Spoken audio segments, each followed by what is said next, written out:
नमस्कार मित्रांनो, मी राम गायकवाड. तर आजच्या या व्हिडिओमध्ये आपण पाहणार आहोत मुख्यमंत्री माझी लाडकी बहीण योजनेविषयी.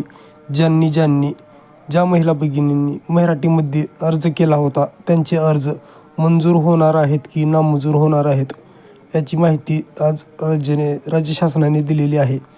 तर आजच्या या व्हिडिओला सुरुवात करण्याआधी आपण या चॅनलवर नवीन असाल तर अशाच महत्त्वपूर्ण व्हिडिओसाठी आपल्या चॅनलला सबस्क्राईब करा. धन्यवाद. तर सुरुवात करूया आजच्या व्हिडिओला. तर मुख्यमंत्री माझी लाडकी बहीण योजनेचे मराठीमधील अर्ज नामंजूर होणार नाहीत अशी माहिती महिला व बालविकास मंत्री आदिती तटकरे यांनी दिलेली आहे. मुख्यमंत्री माझी लाडकी बहीण योजनेला राज्यात उत्तम प्रतिसाद मिळाला आहे. या योजनेसाठी मराठीमध्ये अर्ज करण्यात आलेले आहेत.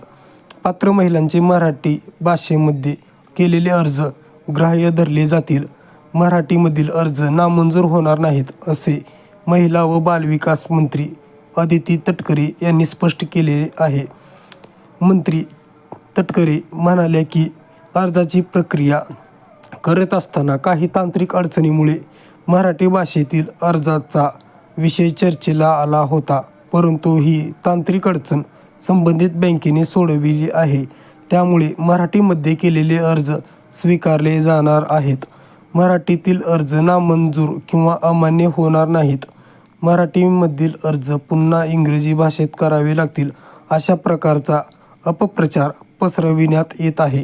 अशा कोणत्याही अपप्रचाराला पात्र महिलांनी अर्जदारांनी बळी पडू नये असे सांगून मराठी केलेले अर्ज पुन्हा इंग्रजी भाषेत करण्याची आवश्यकता नसल्याचेही मंत्री तटकरे यांनी यावेळी सांगितले आहे. म्हणजेच ज्या महिला भगिनींनी मुख्यमंत्री माझी लाडकी बहीण योजनेसाठी मराठीमध्ये अर्ज केले होते त्या सर्व महिलांचे अर्ज मंजूर केले जाणार आहेत. त्यांनी डबल अर्ज भरायची गरज नाही.